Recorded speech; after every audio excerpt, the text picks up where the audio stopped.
right. Just going to confirm that I'm actually live here.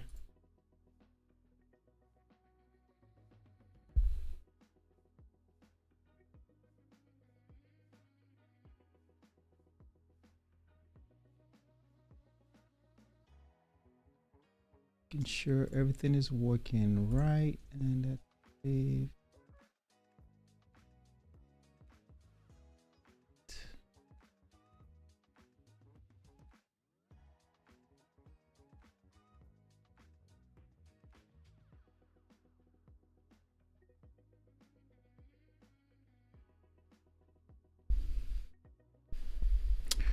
All right, just to make sure everything is working just right.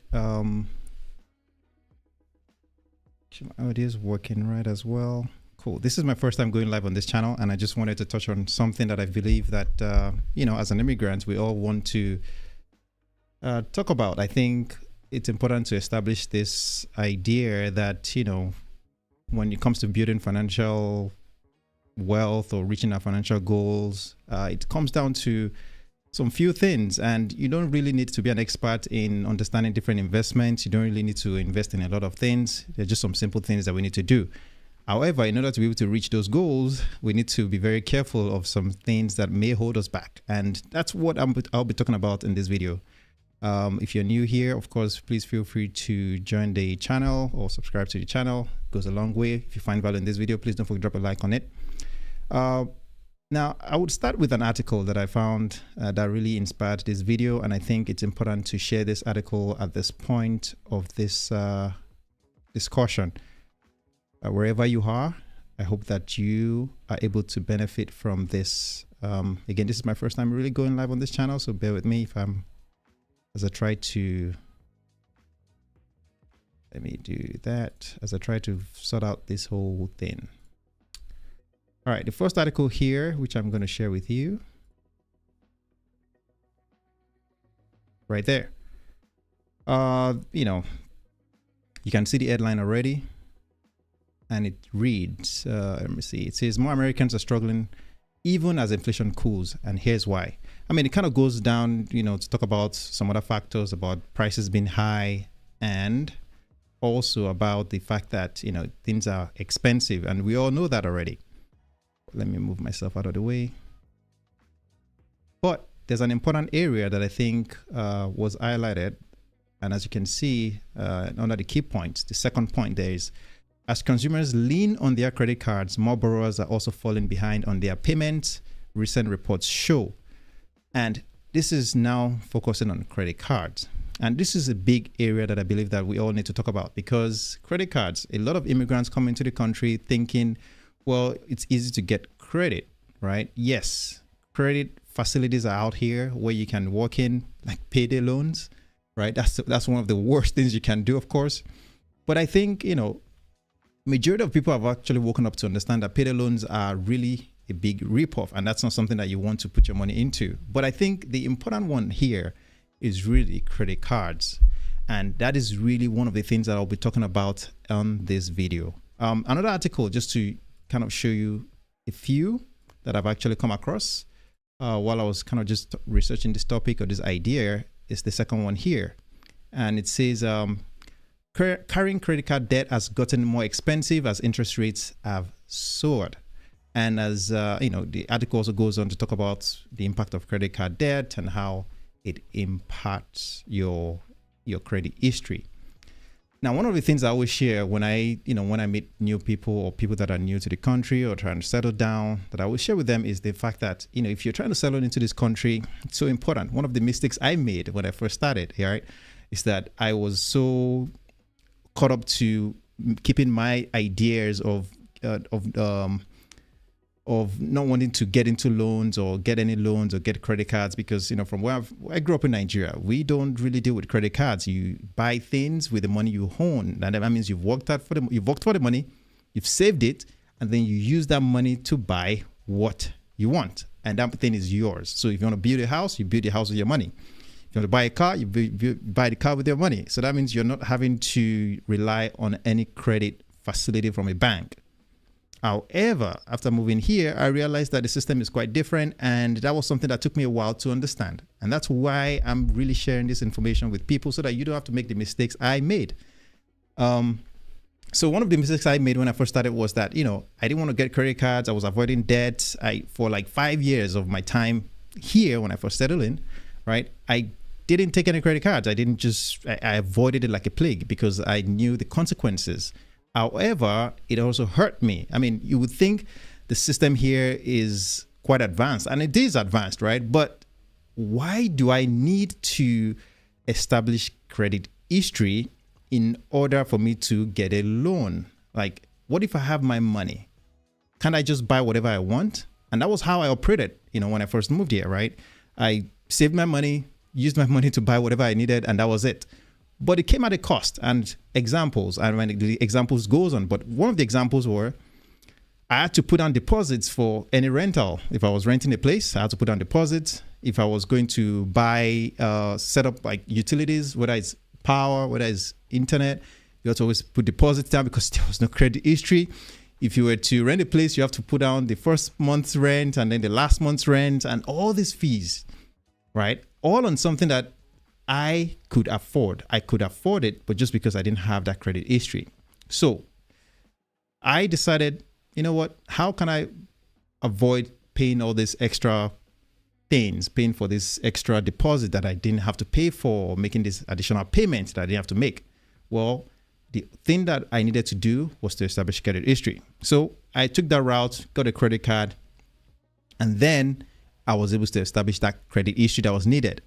But over time, of course, I already knew about credit cards. I was really informed, so I didn't spend more than I could pay back, right? I didn't owe anything. Each time I spend my money using that credit card, or it's not my money, the bank's money. Each time I spent any money on that credit card, I made sure I repaid that money immediately because I didn't want to owe anything on it.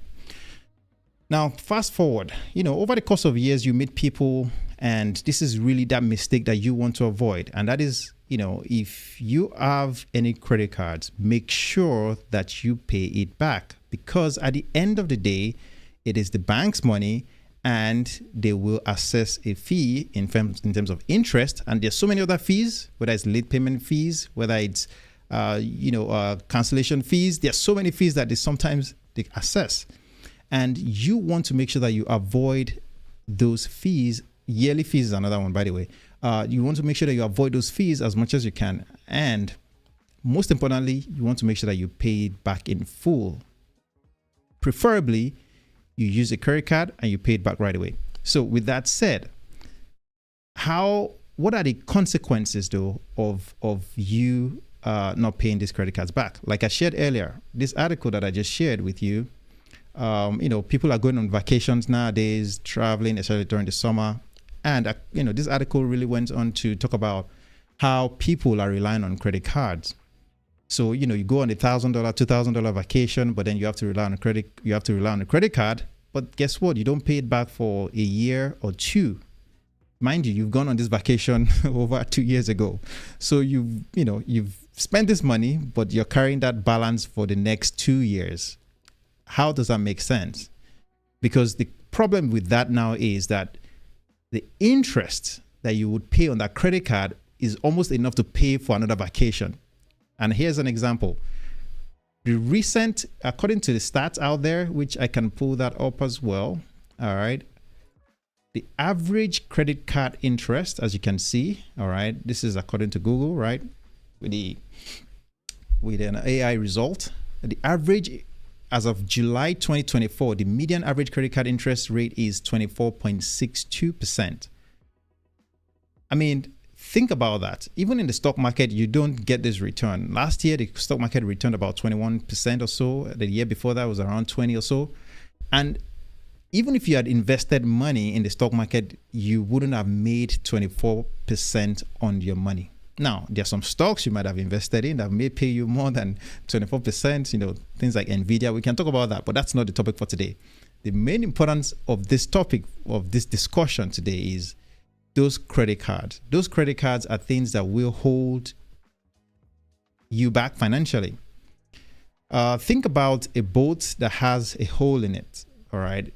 As the boat sails, guess what's going to happen to it? It's going to fill up with more water and it's going to sink. So as you walk towards your financial goal, as you walk towards reaching that financial freedom, right? As you walk towards building wealth, saving for retirement, all these things that we're walking towards, right? It's so important that we focus on saving and avoiding credit card debt, because paying 24% on a loan is not something that is sustainable. It will only sink the boat.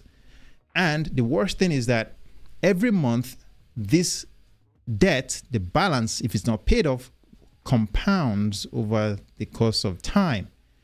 And just like how when you invest in any investment, it compounds, same thing goes with the debt. It compounds as well. The interest adds up, and the interest adds up, and it adds up even more over time. So a quick, for the sake of it, just to give you a quick reference. If you invested your money and you made, say, 10%, and let's assume you invested $1,000 and you made 10% on that money, 10% of that money made on $1,000, say in the course of a year, roughly will be around $1,100, right? But then let's assume that you had $1,000 debt on your credit card and you're paying, close to 20% and above. Let's just say 20%. You'll be paying over $200 in interest on that credit card, plus whatever fees that you may have accrued on it as well. And this is why, having a credit card debt is the worst financial mistake that I believe anybody could. And now, there's some levels to the financial mistakes, right? But a credit card debt is really number one that you want to avoid. In as much as, and the reason why it's the worst one is because it's one of the easiest ones to get into. It's so easy to get. All you need to is just, literally walk into any bank, and they would issue you a credit card, right? Yes, they may have to do your credit background check and check your history, and then they would, they give you a very exorbitant interest rate on it because you may not have any credit history. But as long as you use that credit card well, it can work in your favor. But if it's not used properly, if you carry credit card balances on it, over time, it will hurt you in a bad way. And that is not what I want for you. And I thought I should share this information with you because I know that it's going to benefit you or one person out there that might have found value in this one. All right. And, if you have, please don't forget to hit the like button. Let me know in the comment section. All right. How you avoid credit card debt. Like for me, what I do every time I use my credit card, I want to make sure that I pay it off right away. If I don't have the money to buy that thing, I'd avoid it as much as I can.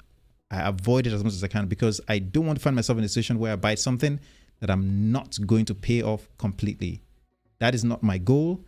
And it's never, all right? That's another thing that you keep in mind, all right? You need to keep this in mind. It's never your money. It's the bank's money, all right? Your credit card may have a credit, available to you of maybe 10,000, 20,000, 30, 100, whatever the amount is. The money is never yours. It's always the bank's money. And it's important to pay it back before it accrues. And of course, the more you hold on it, the more the interest hits, right? If you hold $1,000 and it's 20% on it and you keep that for like a year or something, that's a lot of money at the end of the day. So just stay safe, be diligent in how you use your credit cards. Don't let it hurt you. Use it to its advantage. If you use the points, make sure you pay it off. If you use it for the perks that comes with it, that's great, but don't let it hurt you. That is the important part of this. I wanted to share this information with you. I hope you found value in this one. If you have, please don't forget